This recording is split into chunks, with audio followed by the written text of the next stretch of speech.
Language. ஓ! உங்களுக்கு Telugu family லாங்குவேஜா? பரவாயில்லையே! அப்போ நீங்கள் பிறந்து வளர்ந்ததெல்லாம் ஆந்திர தேசமா? நிறைய லாங்குவேஜ் கற்று வச்சுக்கிறதோட அவசியம் என்னங்கிறது எனக்கு கொஞ்ச நாளாக தான் புரியுது. உண்மையிலேயே உண்மையிலேயே தெரிஞ்சுக்கணும். தமிழ்நாட்டில் ஸ்கூலில் கூட ஹிந்தி கற்றுக் கொடுக்க மாட்டேங்கிறாங்க. இங்கே வந்து பார்த்ததுக்கப்புறம் இங்கே இருக்கிற பசங்க, என் பையனை பாருங்களேன், 2nd ஸ்டாண்டர்ட் படிக்கிறான், அரௌண்ட் 8 இயர்ஸ் தான் ஆகுது.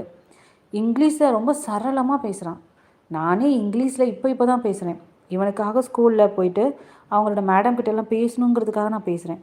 ஆனால் அவன் அப்படி இல்லை. இப்போவே ரொம்ப ரொம்ப கான்ஃபிடெண்ட்டாக பேசுகிறான்.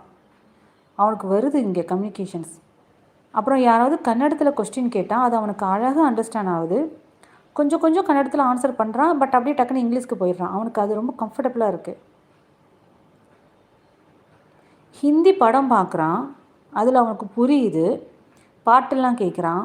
அவங்க அப்பா ஹிந்தி பேசுகிறது, அவங்க அப்பா வந்து கம்பெனி விஷயமாக ஹிந்தி பேசும்போது கவனிச்சுக்கிட்டே இருக்கான். எனக்கு அவனை பார்க்கவே எனக்கு ரொம்ப ஆச்சரியமாக இருக்கும். நாம் கற்றுக்கணுன்ற வெறியை அவனை பார்த்து தான் வந்தது.